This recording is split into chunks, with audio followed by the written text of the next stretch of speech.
Hello world, welcome back to the Razor RC, and it's been 5 years, 500 videos, I think this is 501, and 30,000 subscribers into this channel. So I just wanted to give you a channel update.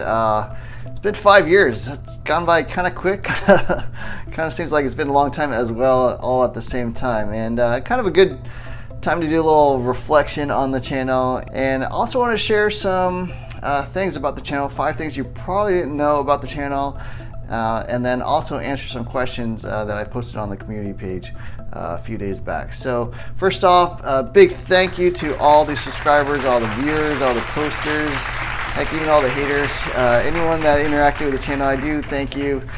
As I said before, without you guys, I would not be doing the channel. I mean, I'm not gonna make videos just for myself. It's really for everyone out there to watch, to hopefully enjoy, maybe learn something, and kind of build the RC community. That's really why I do it. Second, I want to give a shout out to all the partners that we've been working with.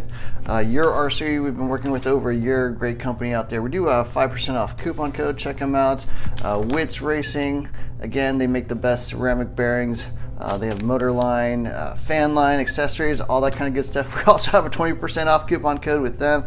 Gens Ace battery, which I've been using since before the channel. I was buying Gens Ace batteries like years and years ago, was racing with them, so happy to be on board with them. And then Discount RC Store as well. If you want Schumacher's, definitely check them out. I get all my Schumacher's from Discount RC Store. Great company. They carry pretty much every part as well, so that's the awesome thing about a smaller brand like Schumacher. And finally, Team Crowley, I just started working with the past few months. So yeah, I think they're going to kill it in 2022. They already released the Skeeter. They announced the XTR 2022. I think that's in some people's hands. So yeah, watch out, because on the bashing side, 6S, 4S, I think Team Crowley is going to have a pretty big year.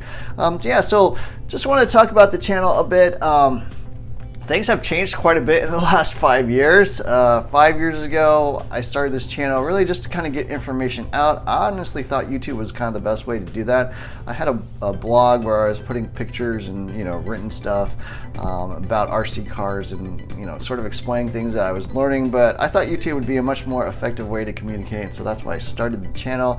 And it's changed so much. Obviously, it's much bigger. Back when I started, there's maybe like 30 to 50 channels, I think. There's hardly any RC channels, and then now there must be like over 1,000. I don't know. There's all these channels I've never seen before, and so tons of content being created. The other thing is, there's a big thing on the monetization side. So once they started introducing ads, kind of that anyone could do. Maybe 5 years ago, I think, around the time I started, 4 or 5 years ago, it kind of changed the landscape, kind of changed how people approached it, really more as a business, really as more, a marketing tool, all that kind of stuff. So, that is different as well. I personally never meant to do this to make money or become famous or anything like that. That was never my intent. It's still not my intention. I have no interest in doing this full time or quitting my day job, anything like that.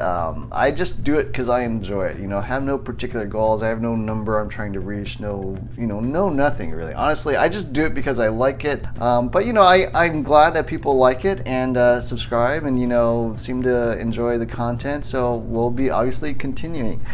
Quick recap on the year over the last 12 months. Kind of changed things a little bit, got heavily into more the larger scale bashers. So A scale bashing, I picked up a Notorious, picked up an Outcast 6S EXP, I picked up a Savage, picked up a Traxxas Max V2. We also got into larger scale stuff, so picked up the X Max, which I still need to review on, and also the Outcast 8S EXP. So a lot of bashers. I think 2021 was kind of the year of the A-scale bashers, or sort of mid-sized bashers. A lot of new products, so that was pretty cool.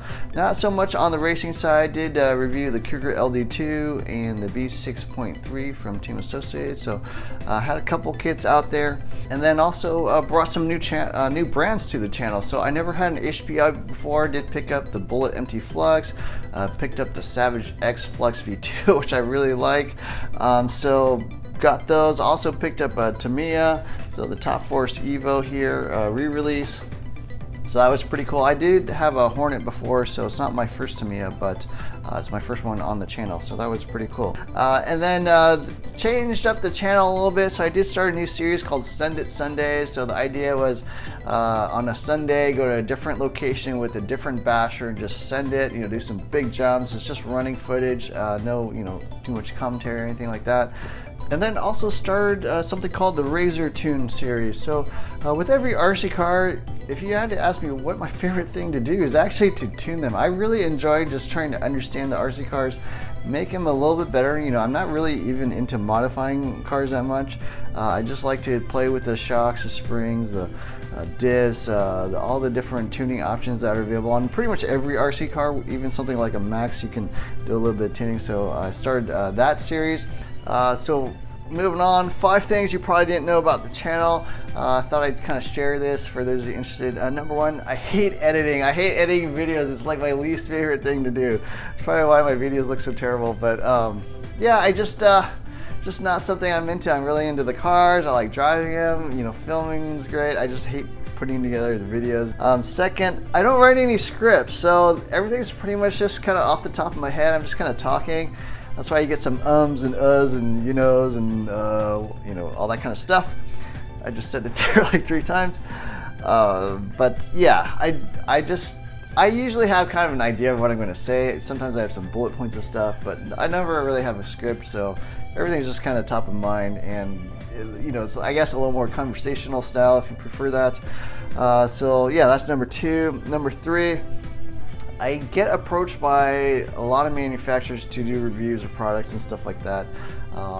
Usually turn them down. So I'm a little, I guess picky or whatever about who I want to work with. But the other cool thing is sometimes people will send me stuff and I'll review them and there'll be, some flaws, some weaknesses. And so, I basically tell them, hey, I think you should change this about your product. I don't think it's durable here, or I think you need to improve this or that. And the cool thing is a lot of them will actually take that feedback, change up their product a little bit and then re-release it. So some of that stuff you see out in the market, actually I had a hand in sort of changes that they made to them, and when they released them, they're better. So even though I'm not really, doing a review on a certain product, I enjoy actually getting to provide some feedback, and I'd rather they improve their product and then videos get made about it rather than I make a video saying why something sucks and then everyone hates it, never buys it, and as a result that product just goes off the market. I'd much rather see a product get improved to the point where I think it is a good product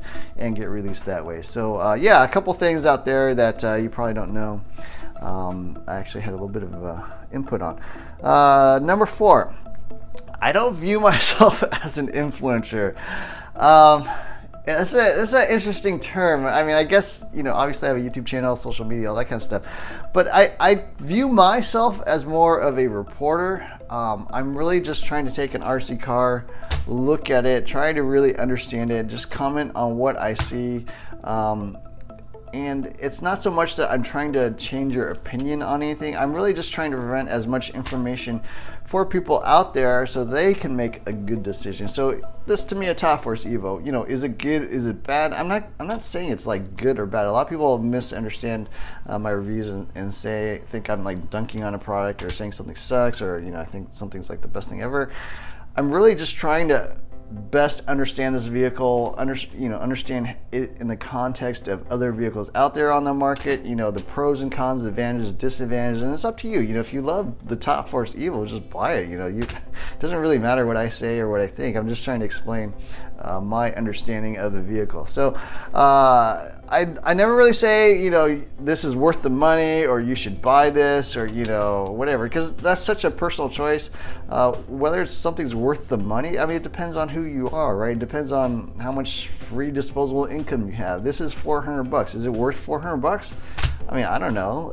All I really comment on is the value of a vehicle relative to other vehicles out there. Like, this is also $400. Which one's better, right? It's a totally different type of vehicle. So, something different, I think, about the channel, but a lot of people, I think, just think probably that I'm saying something that I'm not. Anyways, so moving on, there were a bunch of questions that people had about the hobby or about the channel, so I'll kind of get into it. Red Pot was asking what originally got you into the hobby. Seems like a good start. Tell us about yourself. You're a very interesting guy. Well, thank you. Thanks for saying I'm an interesting guy. Some people think I'm boring, but I do appreciate that. That's very nice. I grew up in the 80s, you know, when I was like in middle school, the Tamiyas were out. A lot of my friends had like the Frog or the Grasshopper or whatever. And so a lot of my friends had RC cars, Tamiyas primarily, and I never had one, but they were nice enough to let me drive them. So I got to experience RC back in the 80s. Yeah, moving forward 20, 25 years, I never really had enough money to buy anything when I was a kid. And my parents certainly were not going to buy me anything. So when I had my own kids, when they were like in elementary school, I picked up a Traxxas Stampede 4x4 VXL, and I ended up enjoying it more than them. So it's kind of how I got started. CDS is asking, just throwing this out there, driving tips for off-road driving for beginners, do's and don'ts, longevity. Forgive me if I look like... No, I have not done a video on driving. That's a great suggestion. It's kind of hard for me to make one because I don't really think about it, so I'm not really sure what I'm doing. You know, I could make a video on jumping and landing, doing backflips, that kind of thing, which, you know, I enjoy doing. But the driving itself, I don't know. I guess I've always just had an understanding of cars, or I've always been into cars, motorcycles, all that kind of stuff. So I'm not really even sure what I'm thinking about. So maybe I can make one day. Mermel, sorry.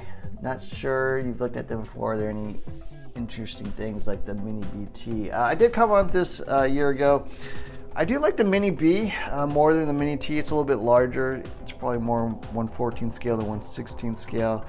And I do have a local carpet track, but there's not a whole lot for me to do with it. I mean, I could take it to the track, but I'd rather drive like a 10 scale at the track, because that's what the track is designed for. So there's no like low speed mini class at my local track. So nobody's racing those or anything like that. If they were, you know, I would consider picking one up. Steadfast RC, I've really been struggling with my RC channel the last few years. Any tips or critique I would much appreciate. Yeah, so good question. I did check out your channel a bit. So yeah, YouTube is a tricky thing. You know, I'm no expert. There are much bigger channels than mine out there that have been around for a lot less amount of time.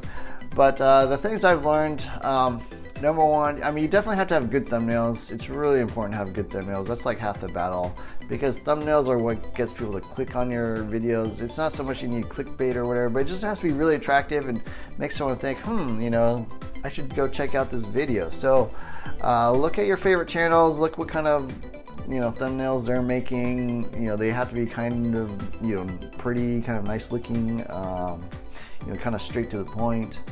And so that I think is half the battle. And then the videos themselves, again, think about what type of content you enjoy, what channels you like watching. Check out their content. I mean, well-edited videos is always a big plus. Well-produced videos, you know, it's sort of becoming commercialized at this point. You know, people are making really high-quality, professional level-looking videos, and that's honestly what people like. You know, the content itself is almost secondary at this point to how it looks. So, you know, just really good looking videos. And then also think about what's your kind of natural advantage. Like I saw your channel, I think you've got some pretty cool looking FPV videos to me. So you seem to be like a really good flyer. I think you get interesting angles, views, footage, all that stuff that, you know, normal people like me can't get. And, you know, think about what are your natural skills or interests, and then I think if you present it well, then I think that will help. So I don't know, every channel is a little different, and I'm no expert, but maybe those tips will help you out. Thomas, the tank engine, did you start with RTR, built a kit? Stampede 4x4 VXL, that was my first kit. I did modify it into a slash LCG, so kind of learned how to take it apart. And it wasn't until I think my third kit that I picked up a Team Associate B5 and put it together. Name of the channel, yeah, I just wanted something kind of, well, first of all, easy to remember or pronounce or spell. I think that's important. Something a little unique, and I didn't want to use RC cars or something like that. That wouldn't really be very easy to find, I guess. And then, you know, just something a little cutting edge or a little, you know, I don't know, on the sharp end of RC, I guess. So that's where Razor came from. Yeah, thanks for your content. I appreciate that. I do like the kind comments. I get plenty of negative comments as well, but the nice comments are good. You have helped my RC journey. Well, glad to hear it. So that's what this channel is all about, just helping people out. So nothing, you know, really more than that. DB, like to see what got you into RC. So I did talk about that. What else you do outside of the hobby, work-wise? Thank you, detailed information. Thanks. So yeah, you are one of my trusted sources. So I'm glad to hear that. I do try to just keep it real, give you my honest opinion, and I do appreciate that. Other hobbies, yeah. So I'm a big poker player. I'm actually probably know more about poker than RC, if you could believe that. Yeah, so I'm big into that. I'm big into all the Bay Area sports teams, the Giants in particular. I'm a huge Giants baseball fan. I watch the Warriors and Niners, of course. And then what else? I like to ski. I like motorcycles. I like cars. You know, kind of the usual stuff. Nothing too crazy, but yeah, some of my other hobbies. I do have a lot of hobbies, actually. I've been into almost anything. I feel like I can kind of talk to anybody about any hobby just from experience, but obviously RC is one of my big ones. What I do for a living, I just work for a tech company here in the Bay Area. Nothing too crazy. Just been doing that for a long time. Marco Bogdanovich, are you going to bring nitro cars to the channel? Oh man, I really want to get a nitro car, and HPI is making it difficult not to buy one. I do have a Savage X, you know, electric version. They just teased some Savage XL videos, so maybe get a Savage XL Nitro. That'd be kind of cool. Maybe just get a Savage Nitro. I don't know, Savage 4.6. There's all these cool Nitro cars out there. I really want to get one.